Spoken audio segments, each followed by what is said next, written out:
Franguinho sem censura. A resenha esportiva em que a linha é não ter linha. Fala, povo, vocês estão bem? Sejam muito bem-vindos ao Franguinho sem censura desta sexta-feira. O belo Luiz Quartarolo está aqui do meu lado. Hoje vai ser no 1 contra 1. Como é 1 contra 1, eu vou pedir já de cara, se inscreve no nosso canal, vai lá, aperta lá o botãozinho inscrito para deixar esse franguinho mais gordito. A gente tá quase virando um galo, entendeu? Quase virando um galo, a gente tá crescendo bastante. Então vem fazer parte desse franguinho sem censura com a gente. Ó, temos o Campeonato Brasileiro, a gente vai falar sobre isso. Mas antes de mais nada, né, queria aproveitar a experiência do seu Quartarolo, porque faleceu ontem o Rubens Minelli, né, um técnico que passou por um dos grandes times do Brasil, um dos grandes técnicos brasileiros de todos os tempos, com certeza, uma das grandes figuras, né, muito respeitado, muito querido, né, tanto pelos jogadores, dirigentes e por jogadores, e também por imprensa, né, seu Quarta? Bom dia. Bom dia, boa tarde, boa noite, onde você estiver nos vendo no mundo, né?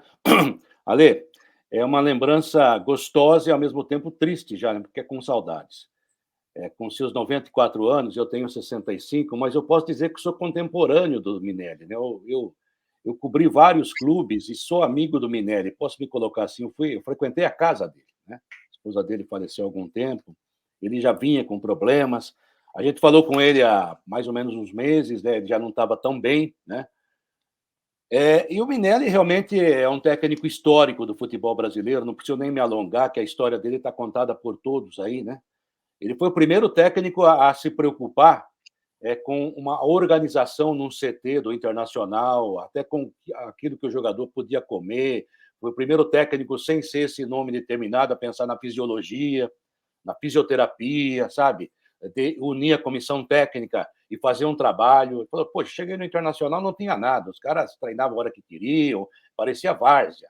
E ele começou a organizar aquele time que já tinha começado a ser organizado pelo grande Dino Sani, né? E ele sempre respeitou isso. Desde o América de Rio Preto, ele pensava muito futebol dessa maneira. Tentou ser jogador de futebol, não foi, né? Não conseguiu ser jogador. Ele falava assim, porque eu machuquei a perna, né? Brincava, dava risada, mas na verdade ele não foi um grande jogador, ele mesmo admitia. E era um técnico à frente do seu tempo, pelo que ele falava, pelo que ele mostrava. Os grandes treinadores são assim, né, Ale? Você, que foi atleta, também sabe disso, né?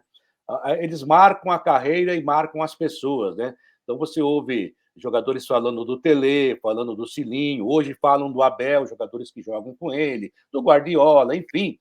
Os grandes treinadores vão deixando marcas, né, nos jogadores e é muito incrível isso, que até o jogador que foi afastado por ele, ou seja, ficou no banco por um tempo, os caras falam, não, ele não me escalava, mas ele era bom, ele era bom. Então o Minelli tinha isso. Desculpe, gente, até meio emocionado que eu falo do Minelli. O Minelli foi tricampeão brasileiro, 2 vezes pelo Internacional e depois pelo São Paulo. Se esperava que ele fosse o técnico brasileiro em 78 na Argentina, perdeu a corrida para o Cláudio Coutinho, numa época em que havia uma rivalidade muito maior entre o futebol carioca e futebol paulista, a CBF, a CBD, no caso, né, levou Coutinho, que era também, sim, um grande treinador, um treinador inovador, como se provou na sequência, mas que, na verdade, talvez fosse mesmo o momento do grande Rubens Minelli. Eu podia contar tantas histórias do Minelli, né, mas vou abraçar o meu amigo, a família dele aqui à distância, a gente vai ter muito tempo. Há um livro novo na praça sobre a história da vida dele. É um técnico realmente dos maiores da nossa história. Uma historinha rápida. Quando ele chegou no São Paulo, ele disse o seguinte, que o maior problema dele foi afastar o Pedro Rocha. Imagine você, aquele que um dia foi considerado por Pelé um dos 5 maiores jogadores do mundo, era ídolo do São Paulo e não conseguia mais jogar no mesmo ritmo dos outros, já estava na descendente. E foi uma briga interna. O Conselho do São Paulo fez reunião para derrubar o Minelli no primeiro mês, a torcida ficou louca, a imprensa pegou no pé, e ele falou, poxa, mas não dava mais. E a pior coisa de um treinador, ele falou, é parar um ídolo. É chegar para o cara e falar, você não vai jogar comigo porque você não consegue mais, ou não se adapta ao meu esquema, ou algo assim. Estava chegando o Dario Pereira para meia, que, no entanto, virou depois zagueiro com o Carlos Alberto Silva. E depois o Pedro Rocha foi para o Palmeiras, não conseguiu jogar, foi para o Curitiba, jogou mais ou menos, ou seja, a sequência mostrou que ele realmente estava na descendente. Mas ele fala assim, eu queria tomado uma atitude diferente como pessoa, para o ser humano Pedro Rocha, que era maravilhoso. Mas, desportivamente, tive que tomar essa atitude, e foi uma atitude que custou muito caro nos primeiros meses dele no São Paulo. E depois o time foi campeão, daí, né? Quando ganha, o cara fez tudo certo. Então, são histórias que a gente pode contar do grande Rubens Minelli, que Deus o tenha, que faça uma boa passagem. Já estou com saudade, Minelli, já estou mesmo com saudade. E você que não o conheceu tão intimamente, tenho certeza que também conhece as histórias deles, né, Ale? Ah, sim, já ouvi muitas histórias dessas que o senhor falou de marcar a vida, né? A vida dos atletas, né? Das pessoas que conviviam com ele, de tão bom de coração, de bom de entendimento, né? De relacionamento de grupo. Obrigado pelas palavras, um respeito, né, total nosso aqui do Franguinho, ao senhor Rubens Minelli e principalmente à família nesse momento difícil. Seu Quartão, vamos falar do Campeonato Brasileiro. A gente teve rodada importante ontem, né? Rodada para deixar todo mundo igual. Aí nesse todo mundo igual, ficou todo mundo igual. Quer dizer, igual nem tanto, mas todo mundo pertinho, né? Aqui do quinto colocado ao primeiro colocado, hoje com o Palmeiras na liderança com 62 e na quinta colocação o Bragantino com 59. E a gente teve ontem um Botafogo contra o Fortaleza, né? Aquele jogo que a gente estava esperando há muito tempo e o Botafogo não conseguiu ganhar. Rapaz, mas eu estava conversando com o nosso grande Alfredo Toné agora há pouco, que é o homem que coordena tudo isso, um gênio, né? Da comunicação e também da coordenação. Rapaz, e não vou. Se ele não anuncia o time dele, azar dele, que agora eu vou anunciar. Ele é botafoguense. E nós todos, né, até pela minha idade, a gente é um pouco botafoguense, que era o grande time também de 60, né? Time histórico. E que tem uma história linda. E que até merecia ser campeão pelo que fez no primeiro turno, principalmente. Mas a coisa está mudando, Ale, porque normalmente era tudo contra o Botafogo. Daí o time está jogando mal, perdendo de 1-0, podendo tomar mais um gol, daí o Brits faz um gol contra. Absurdo. Né? Acho que ele pensou que estava no ataque, não é possível. A lá Oséias, né? Aí empata o jogo. Aí o Botafogo, sabe, cresce na partida um pouquinho também. Não foi o grande time ainda que a gente espera com o Thiago Nunes, né, que pode melhorar. E o segundo gol aconteceu logo após o Danilo Barbosa entrar, que também, né, é uma sorte, né? O cara entra e faz o gol. Ou seja, as coisas parecem que podem mudar. O Botafogo ainda tem chance, o Botafogo recebe o Santos domingo e o Palmeiras joga lá em Fortaleza, que não é um jogo fácil, embora eu acho que o Palmeiras seja até favorito pela força que tem o Palmeiras. Ou seja, de repente o Fortaleza virou fiel da balança.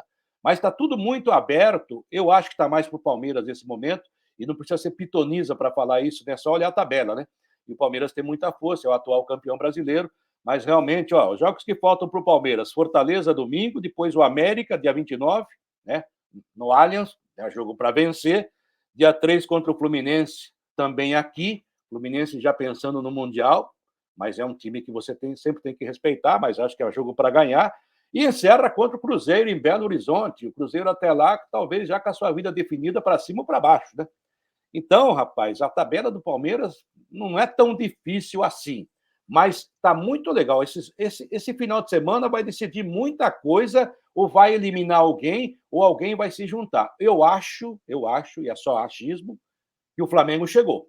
Com a vitória sobre o Bragantino, o Flamengo chegou, né, Ali? Eu também acho. Só vou passar aqui os jogos do Botafogo, o senhor falou do Palmeiras, né? Tem Santos e Curitiba na sequência o Botafogo. Então, teoricamente, tem obrigação de vencer. Até mesmo o Santos, né? Que tá lá embaixo. Mas vai ser um jogo super difícil, porque o Santos tá querendo fugir, né, dessa zona de rebaixamento. Curitiba, depois na 37ª rodada, penúltima, pega o Cruzeiro. Como é que vai estar esse Cruzeiro, né? E encerra o campeonato contra o Internacional fora de casa. Agora, vou pegar o Flamengo. Aqui, apertei o botão errado aqui. O Flamengo, que vai jogar contra o América fora de casa. É Uberlândia esse jogo. Não vai ser em Belo Horizonte. Aí pega o Atlético Mineiro em casa. É o jogo mais difícil que tem o Flamengo, mas joga em casa. Depois pega em casa o Cuiabá e encerra o campeonato contra o São Paulo, fora de casa. De novo, né? Seria contra o São Paulo, né? Porque quando foi campeão agora em 2020 com o Rogério Ceni, o último jogo foi contra o São Paulo. O Flamengo mudou muito. A organização do Flamengo com a chegada do Tite é da água para o vinho, assim.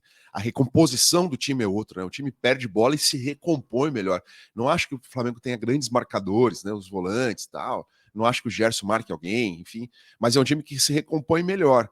Aí começa a deixar os caras jogarem com mais qualidade. Cebolinha tá jogando melhor com o Tite, né? Um jogador muito mais útil.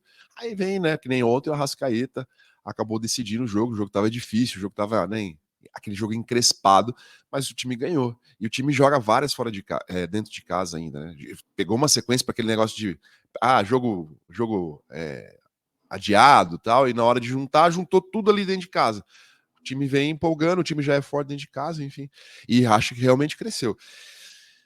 E tem que falar, a sequência do Palmeiras, o senhor falou, né? Joga contra o Fluminense em casa, já pensando no Mundial. Esse América Palmeiras. em casa, né? Então, todo mundo pega o América aí, né? O Palmeiras é um time que acostumou a vencer, né? Isso que é complicado, assim. A mentalidade do time é totalmente diferente dos outros, assim. Eu acho até que o Botafogo não chega nem em segundo colocado nesse momento, porque eu acho que não tá jogando tão bem, tá uma pressão danada na cabeça. O Textor fez uma contratação de um estudo que mostrou que tinha que estar 25 pontos na frente do. É lógico que maluco, hein? só tinha que ganhar, não precisava nem contratar ninguém, só tinha que ganhar os jogos, tal. Então, é muita desculpa já, preocupado com o fracasso, né? Porque se o Botafogo não vencer, acho que é um baita de um fracasso.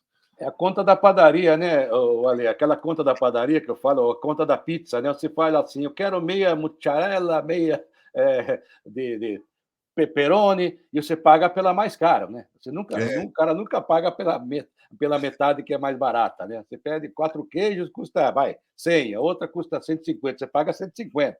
É a conta da padaria, sempre a favor, né? Eu acho que tem razão em alguns pontos, tem razão, mas outros também têm. Acho que não é hora de ficar discutindo isso e dar desculpa. E veja você, você citou o Flamengo, eu acho que a tabela do Palmeiras é a melhor, né? Em termos, né? Em termos. O jogo mais difícil talvez seja esse realmente contra o Fortaleza domingo. Se perder o Botafogo vencendo e o Flamengo vencendo, ele passa a ficar atrás também na classificação. Veja você como é que está o campeonato, né? E o Grêmio, que vem logo atrás, ter um jogo direto domingo contra o Atlético Mineiro, que ainda sonha em entrar no G4, mas se o Grêmio ganhar, ou seja, o Atlético fica lá atrás, né? Então, até mata esse confronto direto mais à frente com outras equipes, já não vai valer tanto.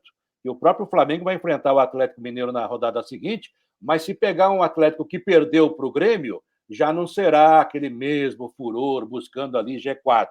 Então, o Grêmio pega o Atlético Mineiro domingo, depois joga em Minas Gerais esse jogo, né? Eu não anotei aqui, mas deve ser, porque depois tem 2 em casa. É fora. É fora, né? 30/11, Goiás em casa, jogo para ganhar. Vasco em casa, até lá não sabe o que vai acontecer com o Vasco, né? O Vasco é aquele time que joga bem, mas não consegue subir, né? E no dia 6, encerrando contra o Fluminense no Rio também, o Fluminense que provavelmente vai jogar com o time C, acho que nem o Diniz vai. Então, a tabela do Grêmio não é tão ruim também, aliás, é boa até. O jogo realmente para liquidar um adversário que podia ser direto é domingo contra o Atlético Mineiro, ou seja, domingo, esse fim de semana, é uma rodada maravilhosa para a gente ter algumas definições, mas o campeonato acho que só vai na última rodada, viu, Ale? E a rodada começa hoje, né? O Corinthians joga hoje contra o Bahia, né? Isso, o Corinthians joga hoje contra o Bahia às 9 horas da Em São noite. Paulo. E o Bahia precisando ganhar, né? O Bahia hoje, deixa eu achar aqui, ó, é o primeiro na zona de rebaixamento com 38 pontos. E eu acho difícil o Bahia ganhar esse jogo, porque eu acho que é o jogo do Corinthians acabar com todo o problema de pensar em zona de rebaixamento e jogando em casa. Acho que o Bahia faz alguns jogos, tal, mas né, tá lá embaixo porque não tá jogando tão bem. O Corinthians não fez nada nesse campeonato, fala assim, nossa, não merecia estar ali, não. A gente olha e fala assim, tá ali, tá escapando, nossa, como que conseguiu? A chegada do Mano ajudou bastante, né? Por merecimento total, né, Ale? Exatamente. Olhando para a parte de baixo, eu acho que do Corinthians para baixo, todo mundo corre risco, assim. Até o Internacional. A partir do Inter, eu acho que todos estão precisando de pontos. Ó, o Inter tem 43, é o 13º. O Santos vem na 14ª com 42, depois o Vasco com 41, e o Cruzeiro é o primeiro fora da zona de rebaixamento com 41 pontos. Aí na zona de rebaixamento tem Bahia, Goiás, Curitiba e América. Bahia com 38, Goiás com 35, Curitiba com 29 e América com 21. Então, Curitiba... acho que 3 vagas estão decididas, né? Goiás para baixo está decidido, né, Quartarolo? O Goiás ainda tem alguma chance, mas eu não vejo força para reagir, né? Então, realmente falta preencher uma vaga aí. E o Internacional que você citou recebe domingo, né, o Bragantino. E se ele ganhar, ele tira o Bragantino de qualquer possibilidade de chegar, na minha opinião. Se bem que, com todo o respeito, gente de Bragança, ó, com todo o respeito, e homenageando em nome do nosso Amalfi aqui, o grande time do Bragantino, que joga realmente bonito, né? Mas é coletivamente forte, não tem ninguém especial no time. Tanto é que ontem, né? Podia ter feito 2 gols antes de tomar um do Flamengo, mas a gente nota que falta aquela qualidade que não tem o Arrascaeta, né? E que poucos têm. Então, mas é um time muito bem arrumado. O técnico do Bragantino, realmente, você olha... O time, quando é atacado, Ale, você olha para... Né? E na televisão você não vê tudo. Imagine no gramado como você veria mais, né? Você olha o time posicionado. Pode até tomar o gol, mas você olha o time bem arrumado, né? Então, parabéns ao Caixinha, ao pessoal de Bragança, mas eu acho que é time para brigar no G6. Não vai ser G4, não. E na hora que precisa decidir, parece que ele sente a responsabilidade. Mas faz uma campanha maravilhosa, extraordinária. É o time que realmente vai para a Libertadores. O Bragantino sente falta de um jogador extra classe, né? Ou um jogador decisivo que seja, né? Mas acho que dificilmente vai ter, porque não é o pensamento da direção, né? Eles pegam jogadores emergentes para fazer negócio. Assim como a gente sente falta dos nossos colegas e amigos aqui no nosso... Nos abandonaram. Nos abandonaram. Mas assim, qualidade tem Quartarolo, eu jogo aqui na raça, né, na força de vontade, diz com quem a gente convive, a gente fica melhor, então hoje eu tô brilhando demais. Seu Quarto, aquele abraço, bom fim de semana, aproveite aí a família, aproveite os jogos, que vão ser emocionantes, e já começa hoje com Corinthians e Bahia às 9 horas da noite. Fechou? Dizem por aí que a gente só tem aquilo que a gente usufrui, estamos nos usufruindo aqui, mas um abraço ao Amalfi, ao Lito, ao J. Júnior, aos grandes amigos que participam normalmente do Franguinho, né? E a gente vai trabalhando justamente para que o Franguinho continue aí fervendo na sua panela. Pronto. Vai lá, Ale. É isso. Vamos ferver na panela dos outros. Para isso, tem que se inscrever aqui no canal, beleza? Se inscreve aí. Um beijo para você. Tchau, até a próxima.